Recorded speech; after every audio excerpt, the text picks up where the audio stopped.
بدعمالیوں کا اثر شروع ہو چکا ہے. مسلمانوں کان کھولو، کان کھولو، بدعمالیوں کا اثر شروع ہو چکا ہے. یہ کیسے سمجھاؤ مسلمان؟ گناہوں کا اثر شروع ہو چکا ہے. ظہر الفساد فی البر والبحر بما کسبت ایدی الناس کی ہم خود عملی تفسیر بن چکے ہیں. آپ مانتے کہ نہیں مانتے کہ مجھے نہیں معلوم. میں نے قرآن کھنگال لیا ہے، احادیث کھنگال لی ہیں. میں نے جو پایا ہے وہ آپ کے سامنے رکھ رہا ہوں اور چھوٹی کوشش کر رہا ہوں. علماء نے تو کتابیں لکھ دی ہیں کہ مسلمانوں کے گناہوں کے اثرات کہاں تک جاتے ہیں. آج یہ معاملہ مچایا جا رہا ہے، یہ شور مچایا جا رہا ہے کہ علماء کہاں سو گئے، سیاستدان کہاں سو گئے، قائدین کہاں سو گئے، تنظیم والے کیا کر رہے ہیں، فلان جماعت والے کیا کر رہے ہیں. وقف امینڈمنٹ بل پاس ہو گیا، یہ بھی پاس ہوا، وہ بھی پاس ہوگا، وہ بھی پاس ہوگا. اگر تمہارے اعمال یہی رہے. داڑھی مڈانے والا آج بھی مڈا رہا، اس کو نہ حضور کی پڑی ہے، نہ اللہ کی پڑی ہے، نہ حضور کے محبت کی پڑی ہے، نہ جامع کوثر کی پڑی ہے. گھروں میں جب حرام مال کے لقمے جائیں گے تو دین بیزاری پیدا ہوگی. آج جو فیصلے اسمبلیوں میں ہو رہے ہیں جس میں 50% اگر مرد قصوروار ہے تو اس سے کہیں زیادہ مستورات اور مائیں بہرے قصوروار. حرام کاریوں سے بچنا جتنا ضروری مردوں کے لیے اس سے کہیں زیادہ ضروری عورتوں کے لیے. اور حرام کے راستے بند ہوں گے اس وقت جب معاشروں میں پردہ آئے گا. ناجائز تعلقات ختم ہوں گے اس وقت جب عورتوں میں شرم و حیا کی چادر ہوگی. یہ عورتوں کے اندر آپ دیکھ لیجئے، ہر سال رمضان آتا ہے، نیک کاموں کی ترغیب دی جاتی ہے، پردے کی ترغیب دی جاتی ہے، لیکن کتنی پرسنٹ عورتیں مسلمان ہے ایسی جو واقعتاً اللہ کے خوف کی وجہ سے، اللہ کے ڈر کی وجہ سے پردہ کرنے والی ہے؟ آپ ایک سروے کر لو، اسی محلے کا کر لو، اور عورتوں کو آزادی دو کہ کھل کر اپنی بات پیش کرو. اور سروے میں کیا سوال کرنا؟ صرف ایک سوال، کیا اسلامی پردہ، سوال یہی ہونا چاہیے، کیا آپ کو اسلامی پردہ دل سے پسند ہے یا کسی کے ڈر سے کر رہی؟ کالجز کے اندر جب برقعوں کو بین کرنے کی ناپاک کوشش کی گئی تبھی رزلٹ آپ کے سامنے آ گیا. 150-200 لڑکیوں میں برقعے کے ساتھ کھڑے ہونے والی 5 یا 6 لڑکیاں، باقی سب کا ایمان کیا ہو گیا؟ دیکھو میرے بھائیوں، رمضان تو ہر سال آتا بھی ہے اور جاتا بھی ہے، اس کی ساری برکتیں رحمتوں کے ساتھ آ کر چلا بھی جاتا ہے، لیکن ہر سال سمجھانے کے باوجود مسلمانوں کی اجتماعی زندگیوں میں کوئی انقلاب نہیں آتا، کوئی خاصی نمایاں تبدیلی نظر نہیں آتی، کوئی چینجز نظر نہیں آتا. آپ غور کر لیجئے، داڑھی مڈانے والا آج بھی مڈا رہا، اس کو نہ حضور کی پڑی ہے، نہ اللہ کی پڑی ہے، نہ حضور کے محبت کی پڑی ہے، نہ جامع کوثر کی پڑی ہے. وہ مڈانے والا منڈو آج تک برابر مڈا رہا، اس کو کسی کی کچھ نہیں پڑی. یہ کیسے مسلمان ہیں بھائی؟ ہزار طریقے سے سمجھانے کے باوجود، ڈرانے کے باوجود، قرآن اور حدیث کی روشنی میں سمجھانے کے باوجود سنبھلنے کا نام نہیں لے رہے ہیں، واپس آنے کا نام لے رہے ہیں. یہ تو ایک ہو گیا. عورتوں کو کتنا سمجھایا جاتا ہے، جگہ جگہ اجتماعات کر کے، گلی گلی میں جوڑ کر کے، اجتماع کے عنوان سے، بیانات کے عنوان سے عورتوں کو فائدہ ہو، جس طریقے سے بھی فائدہ ہو سکتا ہے اس طریقے سے دین پہنچانے کی کوشش کی جا رہی ہے. اور ان کو یہ سمجھایا جا رہا ہے کہ پردہ کسی ملا اور مفتی کا دیا ہوا نہیں ہے، یہ اللہ کا حکم ہے. لیکن کتنی پرسنٹ عورتیں پردہ کرنے والی؟ شرعی پردہ کتنی پرسنٹ عورتیں؟ تھوڑے مالدار ہو گئے تو سبحان اللہ، پردے کو ہمیشہ کے لیے ٹاٹا بابا ہے. پردہ کون کرے گی؟ غریب عورت پردہ کرے گی، مڈل کلاس عورت پردہ کرے گی. پردہ تو یہ بیکورڈ ہونے کی نشانی ہے، پردہ تو دقیانوسی سوچ کی نشانی ہے. ہماری بہنوں کی یہ سوچ، تھوڑا مال کیا آ گیا ہاتھوں میں، چند پیسے کیا کھیلنے لگ گئے، سب سے پہلے جسم سے اترنے والی چیز پردہ ہے.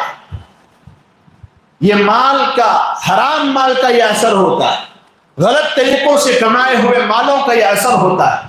اس میں مردوں کا بھی اتنا ہی دوش ہے جتنا دوش عورتوں کا ہے. گھروں میں جب حرام مال کے لقمے جائیں گے تو دین بیزاری پیدا ہوگی.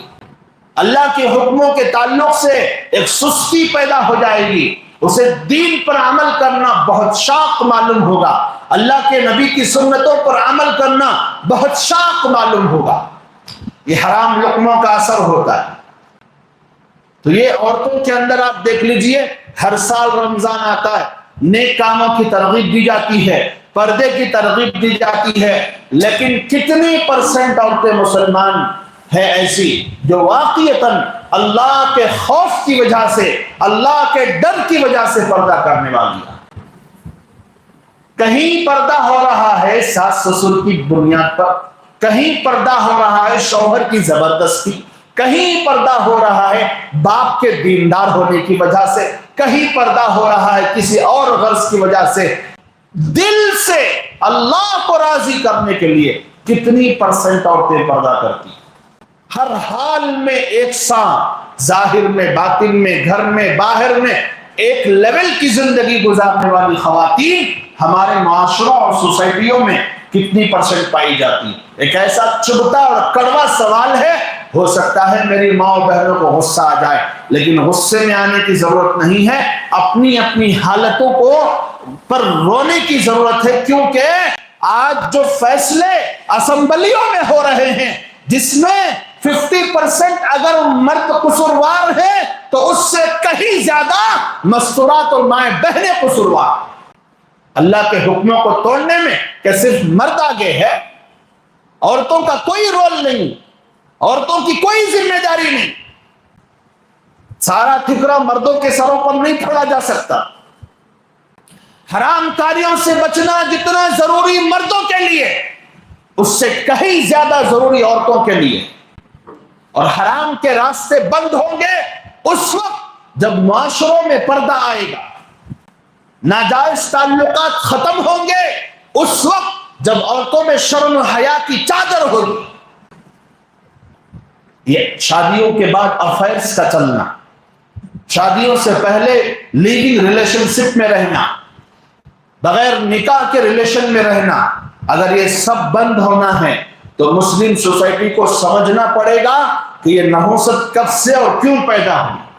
جیسے جیسے مسلم خواتین میں بے پردگی کا سیلاب امڑ کر آیا، ویسے ویسے یہ گناہ مسلمان گھرانوں میں داخل ہوتے چلے گئے۔ اور جب تک اور جس زمانے تک مسلم خواتین اپنے حدود کو پہچاننے والی تھی، اپنے اللہ اس کے رسول کی لگائی ہوئی باڑ کو پہچاننے والی تھی، اس کا احترام کرنے والی تھی، اسے پھلاننے والی نہیں تھی، اور باقاعدہ پردے والی زندگی گزارنے والی تھی، تو اس زمانے میں آپ دیکھ لیجئے نہ آپ کو ایکسٹرا میریٹل افیئر ملے گا، اور نہ آپ کو لیونگ ریلیشن شپ ملے گا، اور نہ ہی ناجائز تعلقات کے نام پر جی ایف اور بی ایف کا سسٹم ملے گا۔ کچھ بھی نہیں ملے گا، اکا دکا ہوں گے حرامی، لیکن 99% خواتین باپردہ ہونے کی وجہ سے مردوں کی ہمت نہیں ہوتی تھی، مردوں کی جرت نہیں ہوتی تھی گندی نگاہ ڈالنے کی۔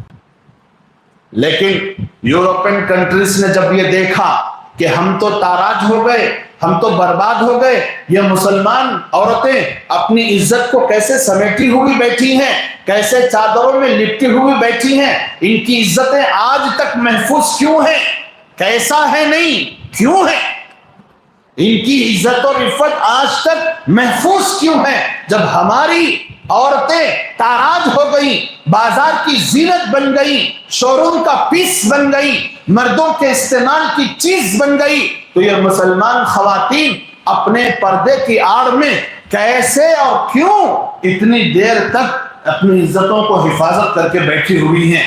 کیسے ان کو بے پردہ کیا جائے؟ ہر گھر میں ٹی وی لاؤ، ہر گھر میں ٹی وی لاؤ، لایا گیا نہیں لایا گیا، اور اس ٹی وی سے ایسے ڈرامے اور ایسے فلم اور ایسی موویز دکھاؤ جس کے بعد ایک حیادار، شرمدار، پردے دار خاتون کے دل میں یہ داعیہ اور جذبہ پیدا ہو کہ دیکھو یورپین کنٹریز والے کتنی آزادی کے ساتھ زندگی گزار رہے ہیں، یہ مسلمان مرد تو ہمارے اوپر ظلم کر رہے ہیں۔ ان کا پروپیگنڈا کامیاب ہوا، ہر بھولی بھالی مسلم خواتین جو پردے کی زندگی گزار رہی تھی اس کے دل میں یہ نفرت بٹھا دی گئی، یہ زہر گھول دیا گیا کہ اللہ نے تم پر ظلم کیا ہے، رسول نے تم پر ظلم کیا ہے، یہ مسلمان مرد، یہ مسلمان علماء تم پر ظلم کرتے ہیں، گھر کی چار دیواری میں رکھ کر اور باہر پردے میں نکال کر تمہارے حقوق کو مارا جاتا ہے، تمہاری آزادی کو سلب کیا جاتا ہے، اور تمہارے اپنی اوپینین کو ختم کیا جاتا ہے، تمہاری اپنی رائے کو ختم کر دیا جاتا ہے، یہ سب ظالم ہیں۔ آؤ اس معاشرے کی طرف، آؤ اس سوسائٹی کی طرف، آؤ اس تہذیب و تمدن کی طرف جو تمہیں ننگا ہونے کی اجازت دیتا ہے، جو تمہارے کپڑے اور چھیکڑے نکال کر پھینکنے کی اجازت دیتا ہے، جو تمہاری چادروں سے تمہیں باہر نکلنے کی اجازت دیتا ہے، نوکریوں کے نام پر اور جاب کے نام پر، فیکٹریوں کے نام پر اور باسس کے نام پر ساری حرام کاری کی اجازت تمہیں دیتا ہے۔ اس طریقے سے فریب میں مسلمان خواتین کو مبتلا کیا گیا۔ بتاؤ اس کا اثر ہمارے معاشرے پر ہوا یا نہیں ہوا؟ جب ٹی وی آئی تھی اس وقت علماء نے کیا کہا تھا؟ کسی کو یاد ہے؟ مجھے یاد ہے، حالانکہ میں چھوٹا تھا، بہت چھوٹا تھا۔ اس زمانے کے علماء چیخ چیخ کر سمجھا رہے تھے، یہ جو ڈبہ تم نے لا کر رکھ لیا ہے یہ سیدھا جہنم کا کنیکشن لا کر تم نے رکھ لیا۔ میرے کانوں میں وہ الفاظ ہیں، اس کے فائدے بہت کم ہیں، نقصانات بڑے بڑے ہوں گے، دیکھ لینا۔ تمہاری عورتیں تمہاری نہیں رہیں گی، وہ مغربی تہذیب کی دلدادہ ہو جائیں گی، ان کو وہ کچھ اس میں دکھایا جائے گا جس کی وجہ سے وہ اسلام بیزار ہو جائے گی۔ آپ ایک سروے کر لو، اسی محلے کا کر لو، اور عورتوں کو آزادی دو کہ کھل کر اپنی بات پیش کرو۔ اور سروے میں کیا سوال کرنا؟ صرف ایک سوال، کیا اسلامی پردہ، سوال یہی ہونا چاہیے، کیا آپ کو اسلامی پردہ دل سے پسند ہے یا کسی کے ڈر سے کر رہی؟ اور جواب نوٹ کرو، جواب نوٹ کرو۔ 350 سے 400 گھر آپ کو اسی محلے میں ملیں گے، میں اسی وقت آپ کو رزلٹ بولوں گا، اسی وقت آپ کو رزلٹ بولوں گا۔ 80% سے زیادہ خواتین اگر ان کو آزادی دی گئی اور ڈر سے ان کو بالکل آزاد کر دیا گیا، پوری آزادی سے اپنا جواب ریکارڈ کروانے کی ان کو کھلی چھوٹ دے دی گئی، تو ان کا جواب ہوگا ہمیں پردہ، اسلامی پردہ دل سے پسند نہیں ہے۔ 80% سے زیادہ یہ جواب آپ کو ملے گا۔ اگر کوئی نوجوان ہمت کرتا ہے تو سروے کر کے آئے۔ اب سوال یہ پیدا ہوتا ہے کہ کچھ زمانے پہلے تک مسلمان خواتین کے اندر اسلامی پردے پر جان دینے کی باتیں ہوا کرتی تھی، ایسا جذبہ ہم سب کچھ کمپرومائز کر دیں گے لیکن ہم اپنے جسموں سے برقع نہیں اتاریں۔ کالجز کے اندر جب برقعوں کو بین کرنے کی ناپاک کوشش کی گئی، تبھی رزلٹ آپ کے سامنے آ گیا۔ 150-200 لڑکیوں میں برقعے کے ساتھ کھڑے ہونے والی 5 یا 6 لڑکیاں، باقی سب کا ایمان کیا ہو گیا؟ نہیں سمجھ میں آ رہی بات؟ کیسے بدلی مینٹالٹی، کیسے ان کے اسلام کے تعلق سے سوچ بدلی؟ میں وہی تو آپ کو سمجھانے کی کوشش کر رہا ہوں۔ ہر زمانے کے علماء نے ہر ٹائم، ہر وقت پر اپنی ڈیوٹی سر انجام دی ہے، آپ انکار نہیں کر سکتے۔ کسی نہ کسی طریقے سے امت کو سمجھانے کی کوشش کی، لیکن اس وقت جو ایجوکیٹڈ طبقہ سمجھا جاتا تھا، فارورڈ طبقہ سمجھا جاتا تھا، اس نے ایک پروپیگنڈا چلایا کہ علماء بیکورڈ ہیں، ہمیں ترقی کرنا چاہیے۔ علماء کیا ہیں؟ بیکورڈ ہیں، دقیانوسی سوچ کے حامل ہیں، ہماری ترقی کے راستے کے آڑ ہیں، پتھر ہیں، روڑا ہیں، ان کو ہٹاؤ بازو، ان کو بولنے دو، مسجدوں میں جو بولتے ہیں بولنے دو، لیکن ہم ہر اس چیز کو ہماری تہذیب سے ہٹائیں گے، ہمارے کلچر سے ہٹائیں گے جو ہماری ترقی میں آڑ بڑھے۔ عورتوں کی ترقی میں آڑ بن رہی تھی بظاہر ان کی پردے داری زندگی، تو عورتوں کو پردے سے آزاد کر دیا اور نعرہ لگایا پردہ تو دل کا ہے. نعرہ کیا دیا؟ پردہ تو دل کا ہے. مردوں کی آنکھوں میں حیا ہونی چاہیے. حالانکہ حیا کی پتلی کسے بنایا ہے؟ خالق کائنات نے عورت کو بنایا. لیکن حیا کس میں ہونی چاہیے؟ مردوں کی آنکھوں میں ہونی چاہیے، یقیناً ہونی چاہیے، اس سے کسی کو انکار نہیں ہے. لیکن آپ ذرا سوچ کر بتائیے، خلقتاً چھپائے جانے کے قابل اللہ نے مرد کو بنایا ہے یا عورت کو بنایا ہے؟ ظاہر سی بات ہے، ایک صحیح العقل انسان یہ کہے گا مرد کے مقابلے میں چھپائے جانے کے قابل عورت ہے. کیوں؟ اس کے اندر حسن رکھا، اس کے اندر ایسے پارٹس رکھے جو چھپائے جانا ضروری ہیں. اس کے اندر اللہ رب العزت نے اٹریکشن رکھا اپنے حلال مردوں کے لیے. لیکن اگر وہ حرام طریقے سے حرام مردوں کی طرف جاتی ہے ان چیزوں کو لے کر، معاشرے میں، سوسائٹی میں فساد پھیلے گا. وہی ہوا. تو جن جن راستوں سے عورتوں کے اندر دین بیزاری پیدا کی جا سکتی تھی وہ کر کے عورتوں کے اندر سے دین بیزاری پیدا کر کے اسلام کی محبت کو کھرید کھرید کر نکال دیا گیا. آج کی ڈیٹ میں 80% سے زیادہ مسلم خواتین نام کے مسلمان ہیں، ان کو پردہ دل سے پسند نہیں. اگر پسند ہوتا تو کسی ملا کے سمجھانے پر ان کو غصہ نہیں آتا، بلکہ وہ گھر میں بیٹھ کر روتی اپنی بے عملی پر، اپنی بے پردگی پر روتی اور دھاڑے مار کر توبہ کرتی. رمضان بھی گزر گیا لیکن گلیوں کوچوں کا چکر لگا لو، وہی چال بے ڈھنگی جو پہلے تھی سو اب بھی ہے، کوئی فرق نہیں آیا. تو اسی لیے میں کہہ رہا ہوں کہ آج یہ واویلا مچایا جا رہا ہے، یہ شور مچایا جا رہا ہے کہ علماء کہاں سو گئے، سیاستدان کہاں سو گئے، قائدین کہاں سو گئے، تنظیم والے کیا کر رہے ہیں، فلاں جماعت والے کیا کر رہے ہیں، وقف امینڈمنٹ بل پاس ہو گیا، یہ بھی پاس ہوا، وہ بھی پاس ہوگا، وہ بھی پاس ہوگا. اگر تمہارے اعمال یہی رہیں گے کوئی تنظیم کچھ نہیں کر سکے گی، کوئی جماعت کچھ نہیں کر سکے گی. یہ فیصلہ اللہ کی طرف سے ہو رہا ہے، کوئی اس کو بدل نہیں سکے گا.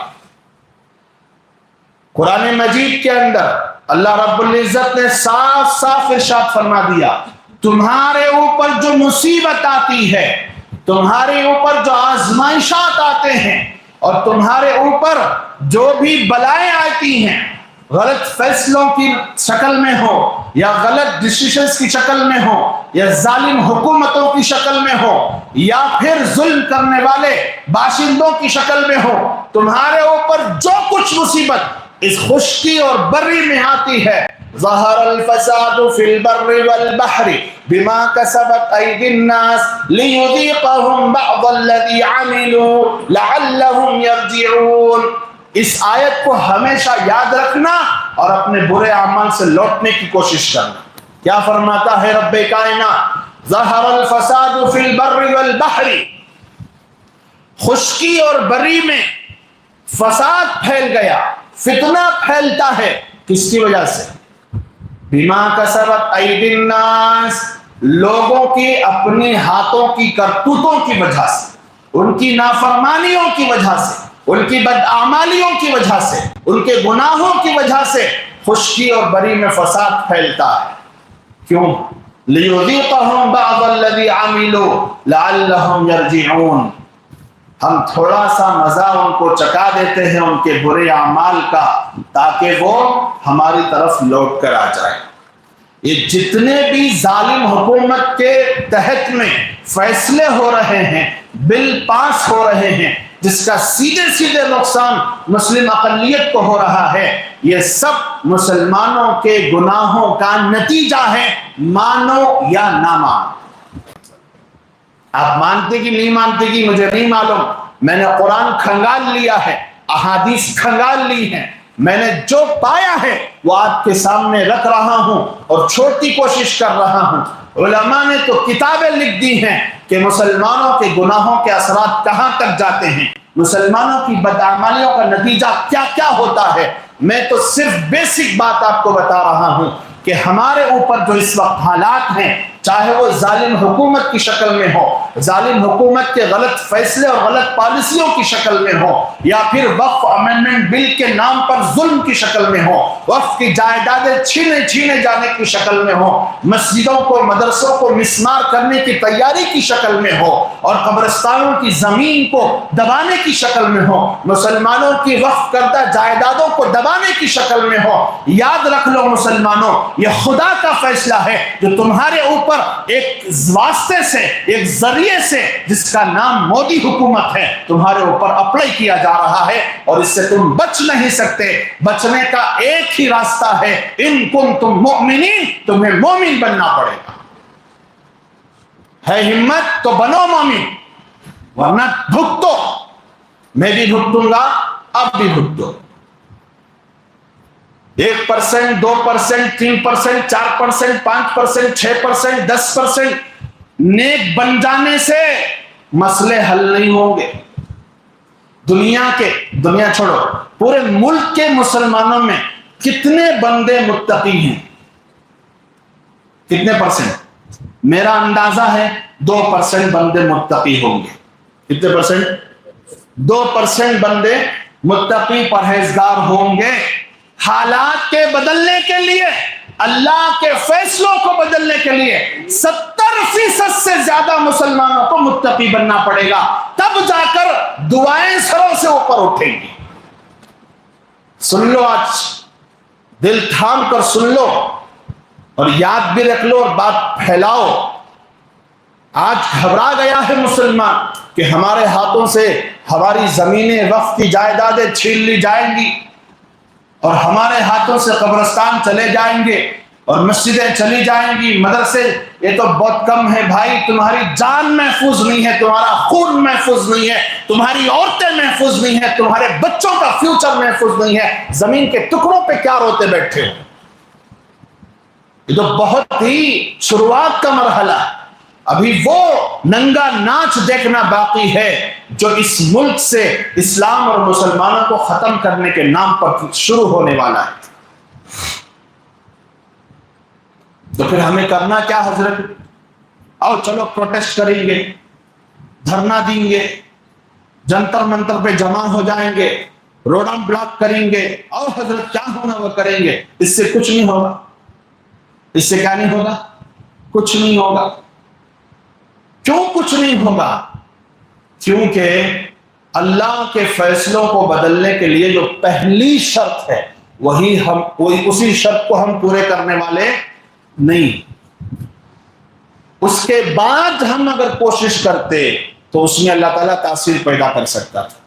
وہی چیز ہمارے اندر نہیں، تقویٰ نہیں، طہارت نہیں، اللہ کا ڈر نہیں، خوف نہیں، اور خوف خدا دلوں میں نہیں، معاملات صحیح نہیں، معاشرت صحیح نہیں، عبادات صحیح نہیں، عقیدے صحیح نہیں، گڑبڑیاں عقیدوں میں، ہر ایک دین کے شعبے میں گڑبڑی۔ 98% مسلمان ظاہر میں مسلمان ہیں، اندر سے یہود پرست ہے، اندر سے عیسائی پرست ہے۔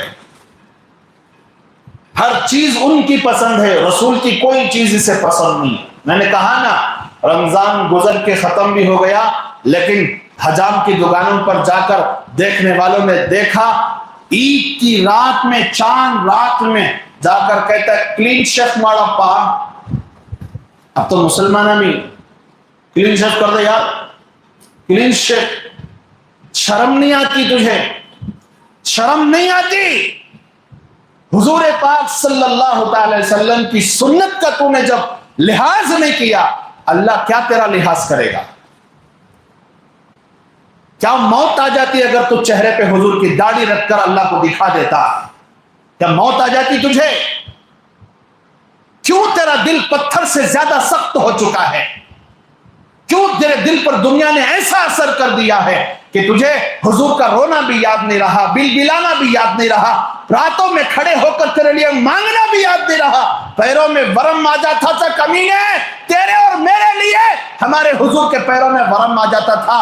کیسے تو حجام سے کہتا ہے کہ میرے نبی کی سنت کو منا دے، نالیوں میں پھینک دے؟ ہمارا چیخنا چلانا برسنا تمہیں برا لگتا ہوگا، لیکن دیکھ لو آج نوبت کہاں تک پہنچی ہے۔ وقت وقت پر ہر چیز پر علماء نے ڈرایا، دھمکایا، سمجھایا، بدمستی سے باہر آنے کے لیے قوم تیار نہیں ہے۔ سمجھاتے رہے چہرہ نبی والا بناؤ، چہرہ نبی والا بناؤ، ہجڑی کٹنگ مت رکھو، اس کا بھی اثر غیر قوموں پہ پڑتا ہے، لیکن کوئی سننے والا نہیں۔ جوانی کا نشہ چڑھا ہے نا، جوانی کا نشہ، ملا کا کیا سننا، مولوی صاحب کا کیا سننا، مفتی صاحب کا کیا سننا ہم۔ اب دیکھو تمہاری ابا کا، تمہاری اماں کا انتقال ہوگا، ایسا قانون بنایا جائے گا، حکومت جتنے پیسے پوچھے گی اتنے پیسے دے کر تمہیں کہیں دفن کرنا پڑے گا۔ یہ نوبت لا کر کھڑا کر دیں گے۔ جس زمین پر وقف کی حکومت ہاتھ رکھ دے گی وہ حکومت کی ہو جائے گی، چھڑا لو جاؤ، باپ کی طاقت ہے تو۔ بدعمالیوں کا اثر شروع ہو چکا ہے مسلمانوں، کان کھولو، کان کھولو، بدعمالیوں کا اثر شروع ہو چکا ہے۔ کیسے سمجھاؤ مسلمانوں، گناہوں کا اثر شروع ہو چکا ہے۔ ظہر الفساد فی البر والبحر بما کسبت ایدی الناس کی ہم خود عملی تفسیر بن چکے ہیں۔ اور کیسے چلاؤں میں، اتنے بھی وہ بیلر مرغی مت بنو کہ کچھ بھی ہو جائے دنیا میں اسے کچھ فرق نہیں پڑ رہا ہے۔ اللہ کا واسطہ دیتا ہوں، ابھی بھی وقت ہے، اس سے بڑے بڑے فیصلے ہونے والے ہیں، اس سے پہلے اپنے آپ کو متقی پرہیزگار بناؤ، ظاہر بھی حضور والا بناؤ، باطن بھی حضور والا بناؤ۔ کیا بڑا کام ہے بھائی، تھوڑی سی خواہشات پر، نفس پر پیر رکھ کے کچلنا ہے، حرام سے بچنا ہے، حلال کی طرف آنا ہے، عبادات کے ساتھ زندگی گزارنا ہے، صحیح عقیدوں کو سیکھ کر زندگی گزارنا ہے، ایک پکا مومن بن کے اللہ کو دکھانا ہے۔ کون سا اس میں بڑا راکٹ سائنس ہے، کون سا بڑا اس میں پہاڑ توڑنے کا معاملہ ہے؟ کیا اللہ کے نیک بندے زندگیاں نہیں گزار رہے دین کے ساتھ؟ کیا علماء دین کے ساتھ قرآن و حدیث کے مطابق زندگی گزار کے نہیں دکھا رہے؟ کیا وہ حرام سے نہیں بچ رہے؟ کیا سب سودی کاروبار میں لگ گئے، سب رشوتیں لینے والے ہو گئے؟ 1-2% جو تمہیں نیک بندے اس دنیا میں نظر آتے ہیں، کیا ان کو دیکھ کر بھی کاپی نہیں کر سکتے؟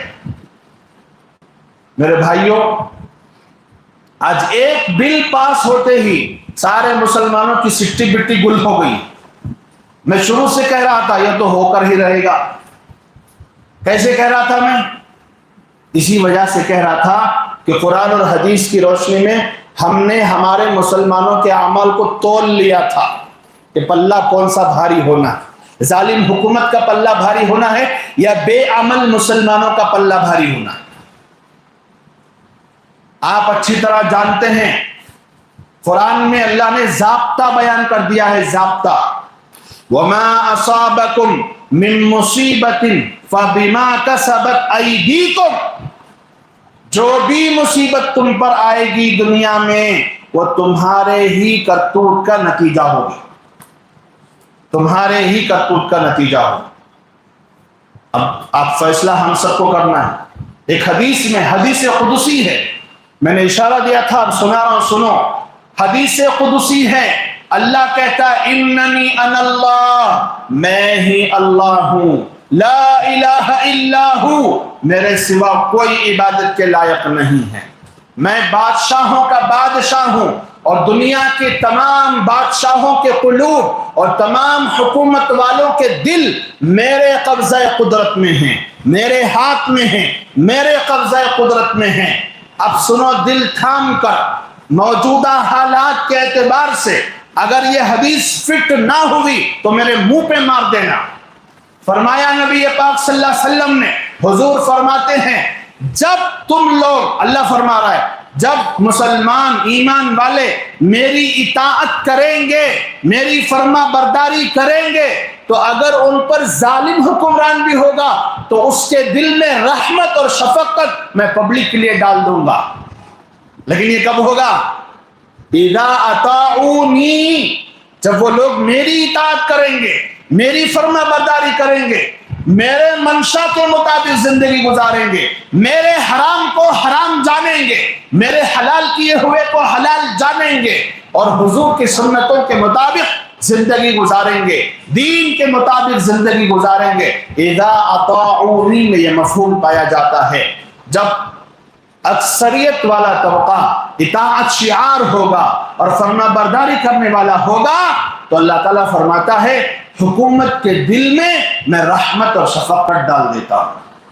وہ کوئی فیصلہ تمہارے خلاف نہیں لیں گے، وہ کوئی سٹیپ تمہارے خلاف نہیں اٹھائیں گے۔ پہلا جملہ۔ دوسرا جملہ، اور جب وہ لوگ یعنی مسلمان وہ لوگ میری نافرمانی کریں گے، اذا عصونی، جب وہ میری نافرمانی پر اتر آئیں گے، شریعت اور قرآن کے خلاف زندگی گزاریں گے، حضور کی سنتوں کو چھوڑ کر زندگی گزاریں گے، حرام کو بھی حلال سمجھ جائیں گے، ناجائز کو بھی جائز سمجھ جائیں گے، نہ معاملات کی نہ معاشرت کی فکر ہوگی، تو میں ان کے بادشاہوں اور ان کی حکومت کے دل میں سختی ڈال دوں گا اور ان کے دل میں کجروی ڈال دوں گا اور رعایا کے تعلق سے حکومتوں کے دلوں میں دشمنی ڈال دوں گا۔ نتیجہ یہ ہوگا کہ وہ ایسے کام کریں گے کہ پبلک پریشان ہو جائے گی، وہ ایسے عذاب دیں گے، عذاب کا لفظ استعمال ہوا حدیث میں، وہ حکومت یا بادشاہ ایسے عذاب میں مبتلا کریں گے کہ پھر یہ چی چی کرنے لگ جائیں گے۔ اس وقت ایسی جب حالت پیش آ جائے، اب بتاؤ، دو جملے تو میں نے سنا دیے حدیث قدسی کے، اب یہ ہمارے حال پر فٹ ہو رہا نہیں ہو رہا؟ بولو بھائی، کیا ہم سب فرما بردار ہیں یا نافرمان ہیں؟ اپنی اپنی حالت پہ غور کر کے بتاؤ۔ سب اپنی اپنی حالت کو اچھی طرح جانتے ہیں، میں اپنی حالت کو، آپ اپنی حالت کو غور کرو، کیا میں فرما بردار ہوں یا نافرمان؟ ظاہر سی بات ہے اندر سے جواب آئے گا، اگر دل مردہ نہیں ہے، اگر ضمیر مرا نہیں ہے تو اندر سے جواب آئے گا ظاہر میں تو مسلمان ہے لیکن اندر سے نافرمان ہے، اندر سے تو کیا ہے؟ نافرمان ہے۔ اور اللہ فرماتا ہے اذا عصونی، جب بندے نافرمانی پر اتر آئیں گے تو بادشاہوں اور حکومتوں کے دلوں میں ان کے لیے سختی ڈال دوں گا۔ تو یہ اس وقت پریزنٹ حکومت اللہ کا فیصلہ ہے یا پھر وہ اپنے آپ سے وجود میں آئے؟ اس حدیث کو سامنے رکھ کے بتاؤ، ہوشیار مسلمانوں بتاؤ۔ آگے جو جملہ ہے وہ بڑا تعجب میں ڈالنے والا ہوگا۔ اللہ فرماتا ہے جب یہ صورتحال ہو جائے کہ تمہارے گناہوں کی وجہ سے اور تمہاری نافرمانی کی وجہ سے تمہارے بادشاہ اور تمہاری حکومت تمہارے اوپر سخت گیری کرنے لگ جائے اور سخت فیصلے نافذ کرنے لگ جائے تو تم ان کو بد دعا کرنے میں مشغول نہیں ہو جانا۔ کیا نہیں کرنا ہے؟ بولو بھائی، ظالم حکومت کو یا ظالم بادشاہ کو بد دعا کرنے میں مشغول نہیں ہو جانا، بلکہ اپنے گناہوں سے توبہ کرنے میں لگ جانا اور خوب میرا ذکر کرنا، خوب میرا ذکر کرنا۔ ذکر سے کیا مراد؟ سبحان اللہ، الحمدللہ، اللہ اکبر۔ یہ ذکر سے مراد دین پر عمل ہے۔ ذکر سے مراد کیا ہے؟ مکمل دین پہ عمل کرنے والے ہو جاؤ اور پہلے پچھلے گناہوں پہ توبہ کرو اور مکمل دین پر عمل کرنے والے ہو جاؤ۔ اللہ کہتا ہے کئی اکفیکم، تاکہ میں اس ظالم حکومت یا ظالم بادشاہ کے مقابلے میں تمہاری طرف سے کافی ہو جاؤ۔ سارا ذمہ کس نے لے رکھا ہے؟ ہماری کامیابی اور ناکامی کا اللہ نے خود لے رکھا ہے۔ اب ظاہر میں جو ہم بھاگ دوڑ کرتے ہیں وہ صرف ذریعہ، وہ صرف کیا ہے؟ ایک سبب ہے، ایک ذریعہ ہے۔ اس میں اصل جان ڈالنے والا کون ہے؟ ہمارا دھرنا ناکام کیوں ہوا؟ اللہ چاہتا ہے کہ ناکام ہو۔ ہمارا احتجاج ناکام کیوں ہوتا ہے؟ اللہ چاہتا ہے کہ ناکام ہو۔ ہماری آواز میں دم کیوں نہیں؟ اللہ چاہتا ہے کہ ان کی آواز دمدار نہ ہو۔ ایک زمانے میں مسلمان آواز اٹھاتا، ایک زمانہ کیا جی، 40-50 سال پیچھے چلے جاؤ، 100 سال پیچھے چلے جاؤ، یا پھر آزادی کی لڑائی میں جمعیت کا کردار دیکھ لو۔ اس وقت کے علماء اور مسلم عوام کی آواز میں کیا دم ہوا کرتا تھا، وہ مل کر ایک آواز اٹھا کے حکومت کو سجدہ کرنا پڑتا تھا، گھٹنوں پر لا کر بٹھا دیتے تھے۔ یہ کون سی طاقت تھی؟ تقوی کی طاقت تھی، اللہ کے ڈر کی طاقت تھی، خوف خدا کی طاقت تھی، حرام سے بچنے کی طاقت تھی۔ وہ چیزیں ان کے اندر موجود تھیں۔ اللہ کے دوست ہوا کرتے تھے اور اللہ کی قربت ان کو ملی ہوئی تھی۔ لیکن جیسے جیسے زمانہ ٹیکنالوجی کے قریب ہوتا گیا اور ٹیکنالوجی گھر گھر پہنچتی گئی، آنکھوں کے ذریعے سے دل بنجر ہوتے چلے گئے اور دلوں سے اللہ کا تعلق ختم ہوتا چلا گیا، اللہ کی محبت نکلتی چلی گئی، حضور کی محبت نکلتی چلی گئی۔ نتیجہ یہ ہوا ہماری آوازیں بے دم ہو کر، بے جان ہو کر رہ گئی۔ کروڑوں مل کر بھی آواز لگا رہے، حکومت کے کان پر جوم بھی نہیں رہے۔ پہلے آواز کو باجان بنانا پڑے گا، روح پھونکنی پڑے گی۔ وہ تقوی کی روح ہے، وہ اللہ کے خوف کی روح ہے اور دین پر عمل کی روح ہے۔ مسلمانوں، کہنے کو، سننے کو، سنانے کو بہت کچھ ہے، خلاصہ یہ ہے اعمالکم عمالکم۔ حسن بصری کا قول ہے، کس کا؟ حضرت حسن بصری رحمۃ اللہ علیہ کا قول ہے، اعمالکم عمالکم کما تکونوا یولی علیکم۔ تمہارے اعمال ہی تمہارے حکمران ہیں، تمہارے اعمال ہی تمہارے حکمران ہیں۔ تم جیسے رہو گے ویسے تمہارے اوپر حکومتیں لائی جائیں گی۔ یہ ہے قرآن اور حدیث کا نچوڑ۔ اب فیصلہ کرو، پہلے مسلمان بننا ہے، پہلے ایمان والا بننا ہے، پہلے حرام چھوڑ کر پکا موحد بننا ہے، یا احتجاج کرنا ہے، یا کالی پٹی باندھ کے باہر نکلنا ہے۔ کیا کرنا ہے وہ سوچ لو۔ میں یہ نہیں کہتا کہ یہ جو طریقے ہیں سیکولرزم میں احتجاج درج کروانے کے جائز ہے، یہ بحث میں نہیں جاتا، لیکن صرف ان کاموں سے کچھ بھی نہیں ہونے کا۔